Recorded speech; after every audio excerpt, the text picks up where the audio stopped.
रीवा के बहुचर्चित शिक्षाकर्मी घोटाले में 26 वर्ष बाद न्यायालय ने सुनाया अहम फैसला। 14 दोषियों को मिली सजा।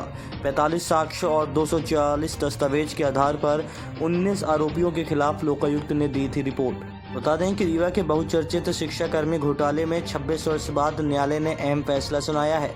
शुक्रवार की देर रात आए फैसले में 14 दोषियों को न्यायालय ने सजा सुनाई है।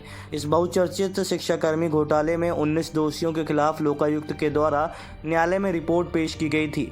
तकरीबन 26 साल बाद इस ट्रायल में 4 लोगों की मौत हो गई है, जिसमें से 14 लोगों को न्यायालय ने सजा सुना दी, जबकि एक को बरी कर दिया है। ये पूरा मामला वर्ष 1998 का है, जब जनपद पंचायत जवा में शिक्षाकर्मी वर्ग 1, 2, 3 की भर्ती की जा रही थी।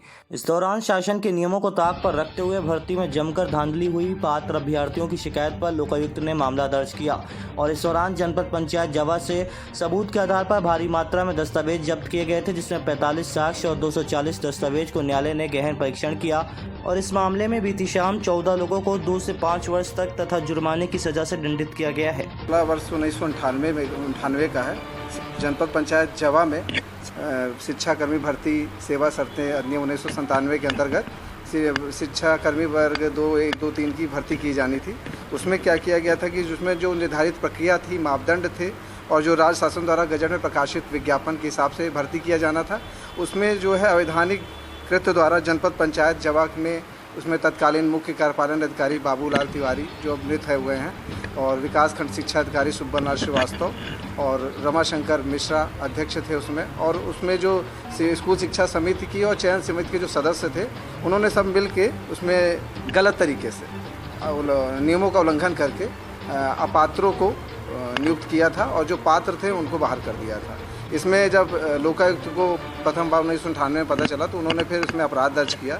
अपराध दर्ज करके अन्वेषण किया। अन्वेषण के उपरांत उन्होंने 19 आरोपियों के विरुद्ध चालान प्रस्तुत किया था माननीय विशेष न्यायालय के समक्ष और उसमें फिर अभियोजन द्वारा 45 अभियोजन साक्ष्यों के परीक्षण कराए गए थे और परीक्षण के दौरान उन्हें लगभग 245 से ऊपर प्रदर्शित दस्तावेजों को प्रदर्शित कराया गया था। न्यायालय ने सारे जो तथ्य थे उसको ध्यान में रखते हुए और आज प्रथम अपर सत्र न्यायाधीश डॉक्टर मुकेश मलिक द्वारा लगभग 14 आरोपियों को सज़ा दी गई है अलग अलग धाराओं में, जिसमें धारा 120B में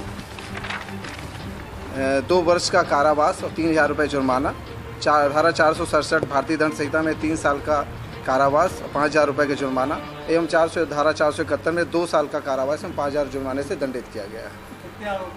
इसमें कुल 19 आरोपी थे, जिसमें से 4 आरोपी जो मृत हो गए थे। 14 आरोपियों से